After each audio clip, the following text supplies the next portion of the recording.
Hello, fellow lovers of the liminal and weird, and welcome to another video by Liminal Spaces.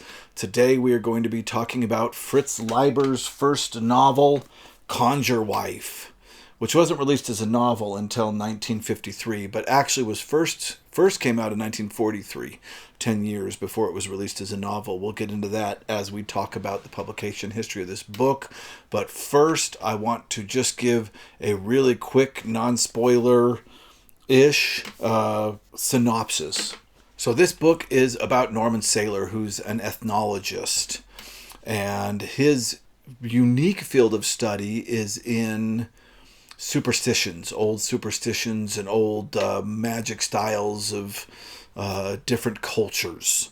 And the book opens when he's alone at the house, and he decides, as kind of a funny trick or a funny little thing to do, to go into his wife's dressing room to be kind of go into her territory. Remember, this was written in the late 30s, early 40s. So he goes into her room and is poking around a little bit and comes across this stash that she has in her drawer of vials that are filled with like fingernails, dirt, little bits of string, and crystals, and realizes that his wife Tansy is performing witchcraft. And of course, he is a scientist and a rationalist in that he looks at these kind of old superstitions from an academic perspective, and can't believe that his wife is falling for these things. And he kind of blames himself because he's taken her into the field sometimes to do field work with him, specifically when it comes to stuff like voodoo. And so he has a talk with her and tells her, you need to stop doing this. You need to stop actually practicing witchcraft. It's irrational. It's ridiculous. And they fight, and she's kind of against it, but slowly she gives in and says, yeah, I need to stop practicing this witchcraft. And she does. And they go through the house that night and burn all the little charms that she's made to protect him and the house and herself. And then she goes to bed, and instantly, and I mean instantly, Norman Saylor's life starts to break down. And this is the kind of day-to-day struggle that he goes through while he slowly begins to realize that maybe his wife's witchcraft helped him more than he realized. This was a great novel, absolutely worth a read, and dealt with magic that isn't as just on the... It's obviously written by somebody that really studied the kinds of magic that they were looking into, and I found that really interesting. In many places, it made me think of The Serpent and the Rainbow, which is supposed to be nonfiction. A Harvard scientist's astonishing journey into the secret society of Haitian voodoo, zombies, and magic. The magic that Fritz Leiber talks about in Conjure Wife reminds me of some of the magic from this. The Serpent and the Rainbow, of course, was also a film. Scared me when I was a kid. So yeah, I was glad to get and read this. So he takes the magic seriously. He really kind of looks at what a society that included witchcraft would be like. And the latter half of the book is outstanding. Wild stuff. Absolutely worth a read. Okay, let's talk a little bit about publication history for this novel. It is Fritz Leiber's first novel, and it was first published in April of 1943 in the magazine Unknown Worlds. And I got this in a lot of Unknown World magazines on eBay, and I was very glad to get it at a very, very cheap price. And I liked this novel enough that I felt like I really wanted to own this first magazine copy.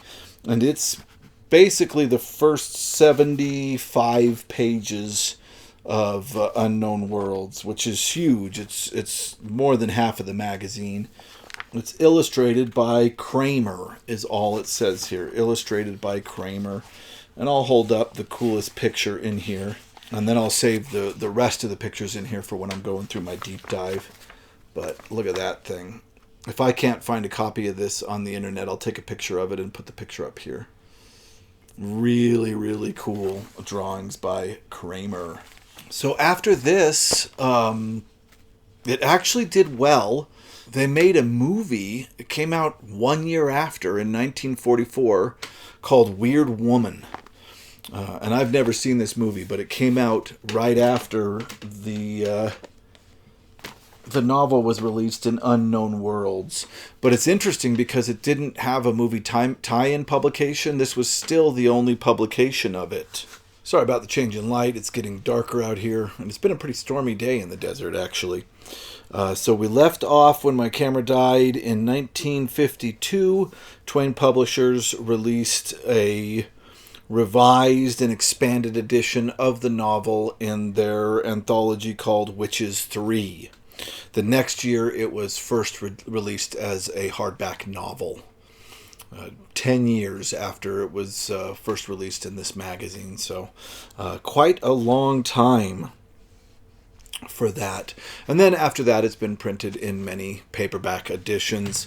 The most popular cover, I believe, being this one. So it looks like the only hint we have of who did this is that you can see the letter J. Jones on the side of her cloak there. We don't know what artist that is. The Internet Speculative Fiction Database doesn't know who did it, and that's usually where I can find the cover art. But I like this because it looks very much like the Gothic romance, women running from castles type of cover. Another 9 years after the release of this novel, it was made into another movie. And that movie was called Night of the Eagle, which is more commonly known, they changed the title to Burn, Witch, Burn. And there's even a copy of the book Conjure Wife that was released with the title Burn, Witch, Burn, which can get very confusing because there's another author who wrote a book called Burn, Witch, Burn. So it gets very, very confusing. This is a film that I'd like to watch. I think I will give it a watch. Later, it was made into a movie again, this time called Witch's Brew, and this was in 1980. And the movie Witch's Brew is often called Which Witch is Which. So this movie, or this book, has had quite an impact on society. 3 movies made of it.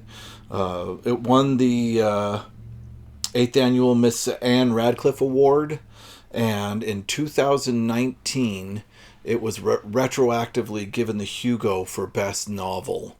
So it does have a Hugo win with it as well. A couple of quick things about Fritz Leiber. He was a very interesting individual. Spent most of his life in academia. He was born in 1910, and in 1936 he had a few letters exchange with H.P. Lovecraft, and H.P. Lovecraft really encouraged him to continue writing. This would be when Fritz Leiber was like 16, maybe 17. He published quite a few short stories, but like I said, this was his first novel, and it wasn't really issued in novel form until 1953. The incredible parts of this book, the characters are very well developed. The prose is really enjoyable. Very easy to read, but show depth and artistic quality. Really, really wonderful stuff. Stuff that I find with all of Fritz Leiber. The only negative that I think I could say about this is that it is like a lot of the other books I've talked about in the past. This is kind of a workbook. And what I mean by that is a large chunk of this novel, not even a large chunk, I'd say a third, maybe getting slightly closer to a half, is about the everyday working of Norman in his academic position.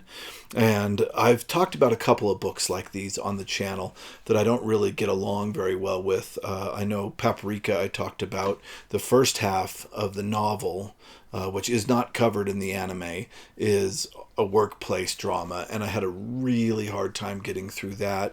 The second book in the Southern Reach trilogy, which I think is called Control, by Jeff Vandermeer, had the same problem for me. I had a really hard time getting through that because it was all about a person fitting in at their new job. And I know it's about way more than that, but that aspect of it really slowed me down.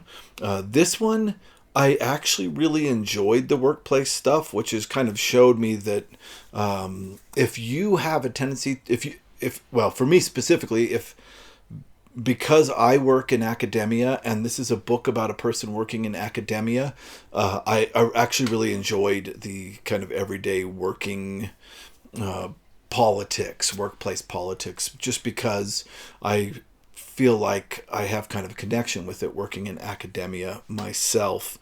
I don't mean to sound bad about academia. I love academia. I think academia is important, and that the world, of course, needs people that will study subjects and concepts. But sometimes the fights in academia can get really petty. I remember when I was getting my grad degree in my English department there, I went into the English lounge, and somebody had written on the board, "Do you know why fights in academia are so intense? Because so little is at stake." And I found that absolutely hilarious and very true. The petty squabbles and factions that form in academia can seem a little ridiculous, and I feel like Fritz Leiber really points those out in this novel. So other than it dragging through that workplace bit, the second half of this book makes everything worth it.